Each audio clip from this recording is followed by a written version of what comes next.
Thank you so much, guys, for staying here with us.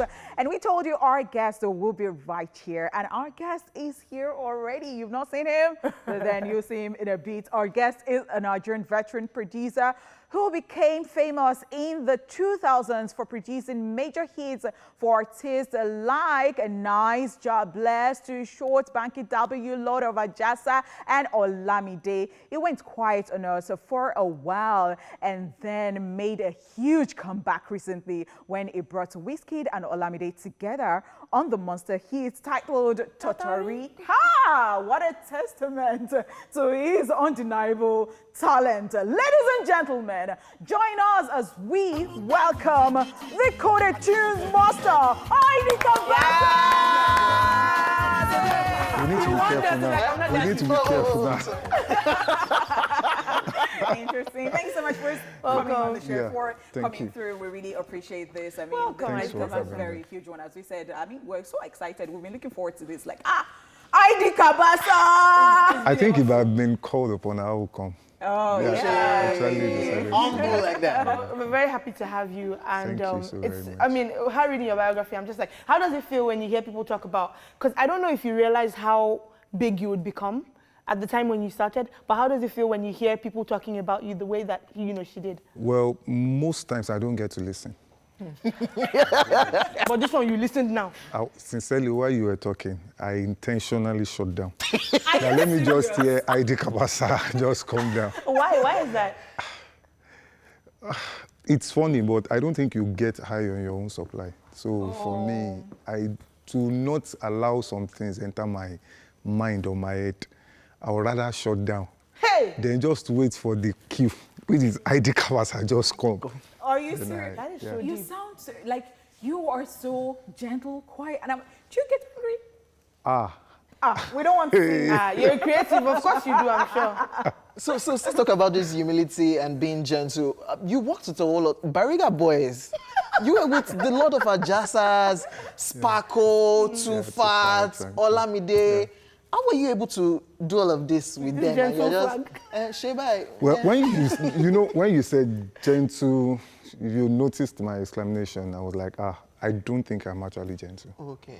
From the way people that are close to me, they will tell you, okay, when it comes to being diplomatic, it can be a bit diplomatic, but when it comes to when there is need for me to be angry, sincerely, you can't. I'm sorry to say this, but I don't think you can actually do so much if you are not the type that get angry. Right. When things are not working, I can spark up to get things done, but I also have more like my guideline that, look, I can get stuff done, I can try to talk to people, but I make sure I still, in all of that, keep whatever relationship I have with you intact without getting to destroy your esteem or all of that. Okay. But to say that I don't get angry, probably I've been delivered a bit from Amen. it, but I used to be a very angry person. Especially when you had that police case too. Okay, you will see a bit of it from that because like that evening I was really mad and I didn't show it, which is what I've learned to do. I didn't show it, but I was angry. So what I did was to pour it out. To pour it out means I have to get the guy arrested and also to just voice it out that, look, guys, there are a lot of crazy calls. Yeah. Like that evening for me is still more like, yes, I got the sort of punishment that I want for the guy so that he won't repeat it again. But I'm also looking at it from the point of, what if it was not Heidi Cabasa? Okay, because it was when people now started calling your name. Yes. What if it was not Heidi Cabasa, that it was just me, Olumide, that there was no Cabasa in it? That means this guy would have gotten away with it. And all of that. So, and I'm sure somebody is watching and that person does not even know what we're talking about. So, you said your Uber, you were riding with your friend in a taxi. We were in Lekki, we were coming back from a place, a guy. Okay. Which I'm sorry to say this, actually he came to beg me, but still, I still look at it as one of the things that we need to work on. He's actually a Yahoo guy that was driving a Range Rover. All of a sudden was trying to speed past the guy that was driving the Uber that I was in. Then the Uber guy was trying to avoid him. The guy got angry and was honing, he was shouting in Uber that first thing that came to my mind, normal reaction from me is, bros, park. Let this guy just go with his wala. But the funny thing was, he just went to the front of the car, blocked the car, just called the police guy to come, go and slap that guy. That was where I lost it. And the police did it.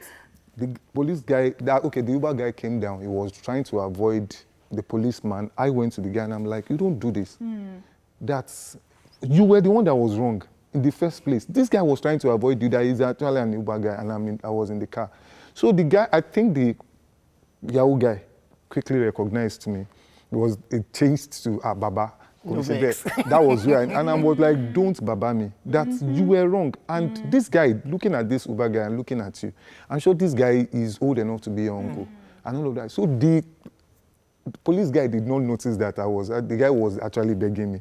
So the guy was trying to calm me down. The police guy just came and said, he just pushed me. He said, if you get near to my guy, I want to. And I said, so what will you do the next thing? He just slapped you. Igboza. First thing that came to my mind was to react back and all of that, but I had to step back. There will be no case then. I was angry, I was livid. I didn't know what to do.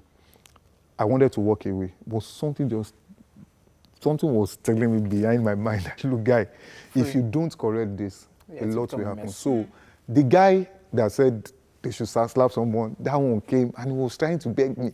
I was like, bro, there is no way I will let this go. So at that point, I had to test Rugged Man. He didn't reply. I had to call some few guys. They got me a top police guy. I told the guy that, look at what one of your guys did. At the point that I was texting and I was doing all of that, people were coming out of Daytonas and they saw me. So they started shouting, Cabasa look back. So they all came and they were angry with him. He came to apologize to me. I was just looking. Don't mess up. I was just looking. So the task force guys came. I pointed at him and they took him away. So at that point, it would have stopped there, but I just felt that look.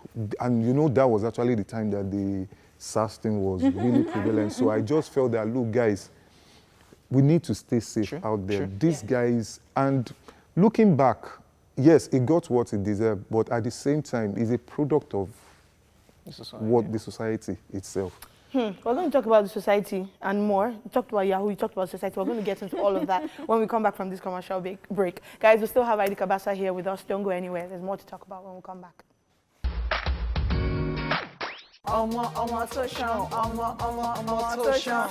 Yes, welcome back, ladies and gentlemen. That was Olamide featuring Wizkid, Omoto Shan, produced. Rearrange yourself. Omoto Shan.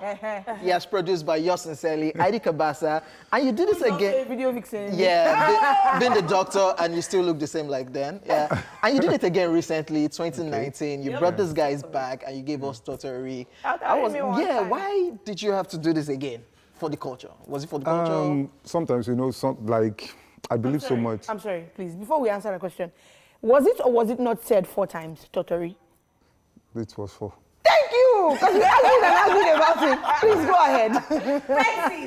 Yeah. You know, for Totori, I didn't actually have plans to have the 2 of them on a song. Though I was planning to, for a while, I was off the radar and people were like asking, not that I was not producing music. Yes, I was producing music, but I just felt that, look, all this while, let me just take a chill pill and just stay where people that do what I do actually say, which is more like behind the scene. And Olamide was like, bros, let's drop a song. That was supposed just to be the 2 of us and all of that. So Wizkid came. They were what people call vibing now. They were vibing and I had, What people call vibing now? What we call vibing, I love it. Yeah, well, I like the word vibing. Yeah. But it's actually making music. So the 2 of them came together. I had that beat. Olamide wrote a hook on it. And Ola was like, bros, what if I have Wizkid on this song? And I'm like, that would be nice. So, you know, we've done it before in 2012 and all of that. This would be nice. So Ola came and he was like, bros, it's actually your song, it's your beats. Sure, you release it. And I was like, look, that this will actually make sense. So Wizkid came. We recorded a couple of songs, which Totori was one of them. Totori, at the point we finished recording, I kept it somewhere because technically I was like, it's just another song. We were looking at some other songs and all of that. Then I have a 2-year-old son then that anytime, peradventure, because I work on every song that I have on my system randomly, anytime I'm playing this song, the boy is coming, Tor. Like, if a kid could pick this up, Let's give them. I was still thinking that Olamide called me. Olamide now said, bros, there's something about this song, or blah, blah, blah, blah. And before you say Jack Robinson, okay, we decided to release it. We called, TG. what is it called? Wizkid up.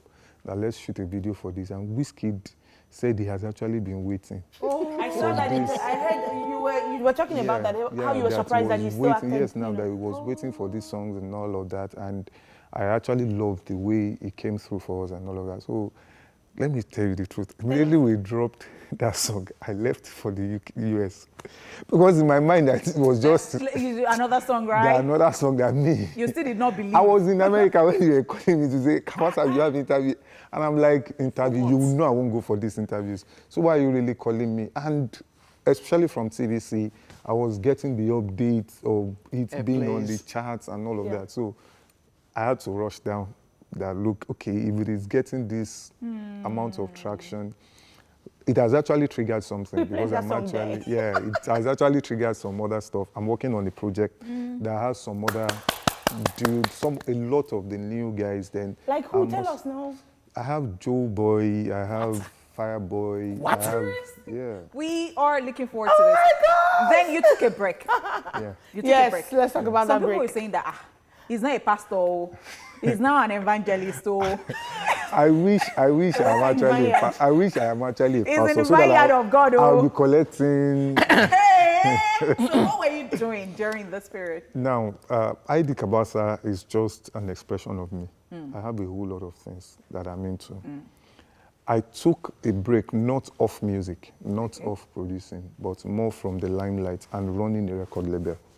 I had to give cooler tunes to like a board of directors to run while I get to focus on some other things. The pastor thing was just people should get that one out of their mind. But is it part of it? No. But then talking about... Are you on like a deeper spiritual journey? Wait, I like this question. See, do you know that that deeper spiritual journey? I get scared when people ask that question. Like, it's not falling you somewhere, you have been running away. If God call me, I will know. Cabasa, drop that bit. Sorry. I think God has called me to what I should do, and that is what I'm doing. Yeah. Okay, talking about coded tunes. So I saw somewhere that we've always thought that Cabasa is like the owner of coded tunes, like the one person, the owner of, and then you just said you handed it over to board of directors, and then later we heard that there were some other people involved in the coded tune stuff, and then you want to say the other people are actually the guys that are running the board. Then we now got in proper structures and all of that. So that has made my life better because now I can focus on some other things rather than just running a label and doing some other things. So coded tunes, though it started as a clique. Like you rightly mentioned, the Too Fat, the Sparkle, Lord of Ajasa, Seriki, Reminisce, Nice, all of them. It started with us just having a clique where technically I was the pivotal guy who happens to be the different one amongst them. I was the one that was producing music. Every other person sings, and I was the one that had the studio. Though Ajasa had a sort of home studio before I did, where we would score and do music. But so it was almost like my studio was like a meeting point for all of us. We had the same energy. We wanted to do music. We wanted people to hear what we do. And by God's grace, I had the talent to make music. And I was like, okay, if I can do music as good as most of the guys that are, in quote, the professionals, and my guys don't have to pay the amount that people pay to all of these people, then I think, so for us, it started more as a passion before it now evolved into the business and some other things. Then the label. Do you still have a really good relationship with all of the people that you've worked with? Like I said earlier, I can lose an argument to keep my relationship. I do that. I keep at the right, as in, I allow you to go right just for me to keep my relationship. And I ask this because there's so much talk about record label drama here and there. What kind of advice can you give to people on that, just with the way that you've conducted your life? For all of my guys, what we shared was beyond just music and record label thingy. So it was more like a family thing. So we are all still together in terms of keeping the synergy. But did work go well with that kind of family? Some people did not take stuff for granted and all that. A lot of times, like for me, I believe one of the major things that will get into any relationship, whether marital relationship or friendship or whatever you call it, is the see-finish syndrome. When people start to abuse their access to you and all of that. But I have been lucky because I realized that most of the guys that I had around me, the Olamides and co, Nice and co, like as I speak now, I live in the same estate with Olamide and Nice. Oh, wow. You understand? We live, it's just a couple of houses from ourselves, and we still have the other guys. They come into the estate, we talk, and we do all sorts and all of that. So it's the only advice I will give to what we have presently now, which is the new structure where people get to do is, when you are getting into, should I say, a recording deal relationship, you need to be wise. Wise in terms of, some people will blame the artist, some people will blame the record labels. But at the end of the day, what I've found out is most of the parties, they come together with ignorance. And why I'm carefully using that word ignorance, because there are knowledge available, but people are ignoring those knowledge. That was why I said they are ignorant. So they are ignoring the knowledge that is available. That's why, as an artist, you don't come into to want to sign a deal without you having a plan, more like a value that you are putting on the table, and you are saying somebody is cheating you and what. And you as a label, you don't come only because you have money. You should come because we have a system and structure that we assure the artist that the artist is going to succeed. So that is why a lot of emotions get into these things. And when you come into those things, there is a principle that I keep. Sign contracts as sworn enemies, work as best of friends. Because if you can do that, if you can put things in the right perspective, I don't think money even flow into anything that doesn't come with system and structure. It's only emotions, pity, anger, and all of these things that will be running. But if you logically put system structures and all of those things in place, that the money that is coming in is not looking because the artist need money, but rather the artist is going to get money because he's making money. And you as the record label, you are not trying to outdo the artist, because all of us, while we were negotiating, we've agreed that this is what I'm bringing. I'm bringing ID Cabasa, I'm not just bringing music. Sure. So you can't give me 30%. Hey, offering time. Cabasa, you're on a deeper spiritual journey. I put it to you. Without this, you are on it, because this is so deep. Dear artists, dear record label owners, hope you guys are fair though. If we continue to hear this thing in 2020, people will know, we'll come for you people. So wrapping up this interview, quick one. When is that project coming out? Yes, we want to know. I'm rounding off by first week of April to finish on the part of my own production. Then we mix master. The guys that are distributing with Damian. Hey, gang. So they've already recorded? We've recorded most. Title of the project? Come on. Okay, I will put the Exclusive. acronym out then when it comes out. It's BOA. Okay, all right. It's not Bank of America though, but it's BOA, Boys of... Okay, ladies and gentlemen, we are done with the show today. Throwback Thursday. Hope you guys enjoyed every bit of the show, and of course, learned some things from ID Cabasa right here in building. Ladies and gentlemen, for myself, Foladele, and of course, Onipot and ID Cabasa, we say bye for now, and we'll see you guys tomorrow. Thank you very much once again. Thank you very much.